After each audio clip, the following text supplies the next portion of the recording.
Hello दोस्तों, कैसे हैं आप सब। मैं समझता हूँ आप बहुत अच्छी तरह से होंगे। बच्चों, आपके लिए लगातार मैं मोटिवेशनल वीडियो बनाता हूँ और ये motivational video educational motivational video है। इसलिए मैं अपने आप को प्रिंसिपल अखिलेश शुक्ल सर मोटिवेटर कहता हूँ। मैं अपनी 60 साल की उम्र और 37 ईयर के एजुकेशन डिपार्टमेंट के एक्सपीरियंस के साथ ही आपके लगातार वीडियो लाता रहता हूँ। इसके पहले लगातार मैंने CBSE के लिए, तमाम स्कूलों के लिए, अलग अलग प्रकार के बोर्ड के लिए अनेक प्रकार की वीडियो बनाए हैं।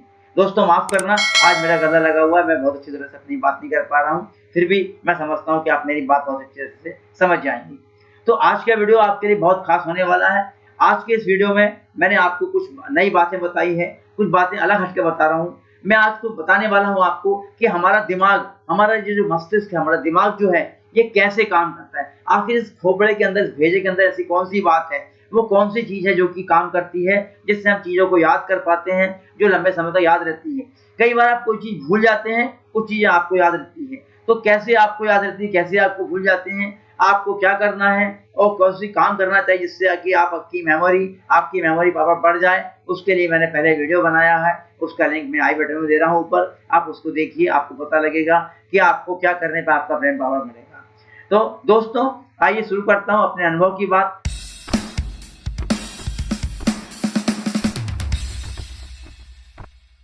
आपको अपने लैपटॉप पर लेकर चलता हूं और आपको बताता हूं कि कैसे आपको अपना ब्रेन पावर बढ़ाना है और आपका ब्रेन पावर कैसे बढ़ाना है, क्यों बढ़ाना है, इस बारे में तो बता चुका हूं। लेकिन हमारा दिमाग, आपका दिमाग कैसे किसी वस्तु को याद रखता है, किसी बात को याद रखता है, इस बात की चर्चा मैं आपको यहाँ पर आज करने वाला हूँ। आपका दिमाग कैसे याद रखता है। आप बहुत सी बातों को बिना किसी प्रकार प्रयास के याद रखते हैं और कुछ बातें आप भूल जाते हैं। आखिर ऐसा क्यों होता है। जैसे कि आपने कोई फिल्म देखी, यह आपको बरसों याद रहता है। बहुत दिनों पहले आप किसी स्थान पर घूमने गए, वह भी आपको अभी याद है। भारतीय क्रिकेट टीम खिलाड़ियों के नाम आपको याद है। क्या आपने इसके लिए बहुत प्रयास किया है? शायद बिल्कुल नहीं। आपके दिमाग में हमेशा के लिए बात स्टोर हो जाती है। तो आइए हम जानते हैं कि दिमाग किसी विषय को कैसे याद रखता है। आखिर वह कौन सी वजह है, वो कौन सी कारण है कि आपके दिमाग में बहुत सी चीजें याद रहती हैं। तो मैंने इस वीडियो में बताया है, सामान्य जानकारी देने का प्रयास किया है और आपको बहुत शॉर्ट में, बहुत टेक्निकल बात ना बता करके सामान्य रूप से आपको बताने की कोशिश की है कि कैसे आपको दिमाग कोई बात को याद रखता है, वो कौन से पॉइंट्स हैं।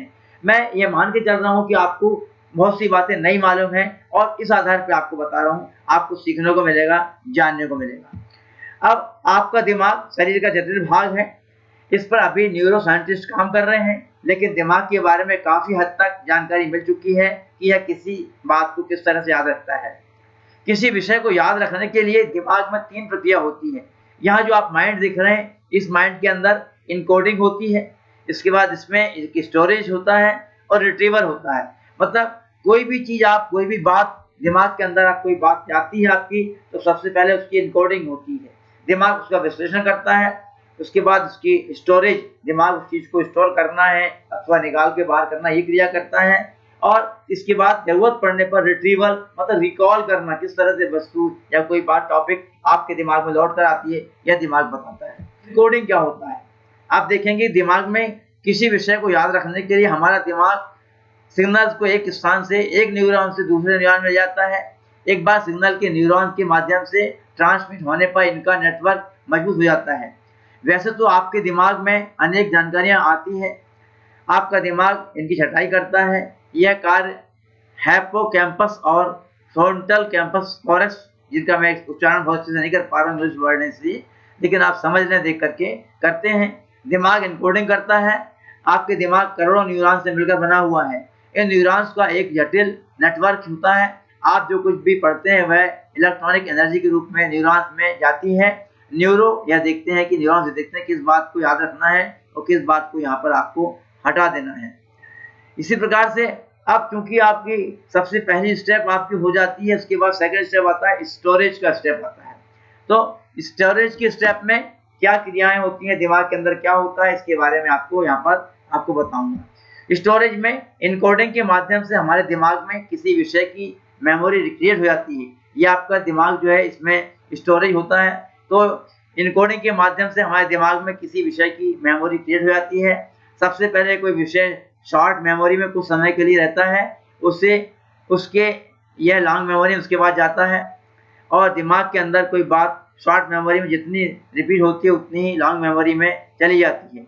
इसलिए जब आप किसी विषय को बार बार रिपीट करते हैं तो वह स्थायी रूप से दिमाग में स्टोर हो जाती है। आप ये समझ लें कि आपका दिमाग कंप्यूटर की रैम की तरह काम करता है। जब आप शुरुआत करते हैं किसी काम की तो दिमाग में सारी बातें आपके रैम में जैसे स्टोर होती है कंप्यूटर में, वैसे आपके दिमाग में वहाँ पर स्टोर होती है। और जब बार बार किसी बात को आप रिपीट करते हो तो रिपीट करने के साथ ही यह जो है स्थायी रूप से आपके दिमाग में जाकर के स्टोर हो जाती है। रिट्रीवल क्या होता है? हम अगले पॉइंट में देखें रिट्रीवल क्या होता है। रिट्रीवल का मतलब होता है चीजों को वापस लौट कर आना, रिकॉल करना। तो ये क्रिया कैसे होती है इस बारे में मैं आपको यहाँ पर स्लाइड में बता रहा हूँ। रिट्रीवल क्या है? हमारा दिमाग जरूरत पड़ने पर स्टोर किए गए सब्जेक्ट को याददाश्त में लाता है, जिससे हम अपने दैनिक जीवन के काम कर पाते हैं। जब किसी व्यक्ति का दिमाग कमजोर हो जाता है तो उसके दिमाग में रिट्रीवल की क्रिया कमजोर हो जाती है।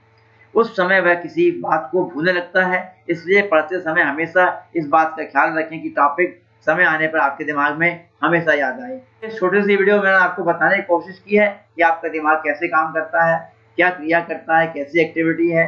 हालांकि ये बहुत लॉन्ग वीडियो नहीं है, मैंने बहुत शॉर्ट में आपको बताने की कोशिश की है, लेकिन आपके लिए इन तीनों बातों की जानकारी होना बहुत आवश्यक है। यह वीडियो आपको पसंद आया होगा, इसे लाइक करें, शेयर करें, सब्सक्राइब करें। आपका कोई कमेंट हो तो मुझे कमेंट बॉक्स में जरूर दें। अगले वीडियो में आपसे फिर मिलता हूं एक नए टॉपिक के साथ और आपको बताऊंगा कि आपको किस तरह से तैयारी करनी होगी। तब तक के लिए आपसे विदा चाहता हूं। Bye bye.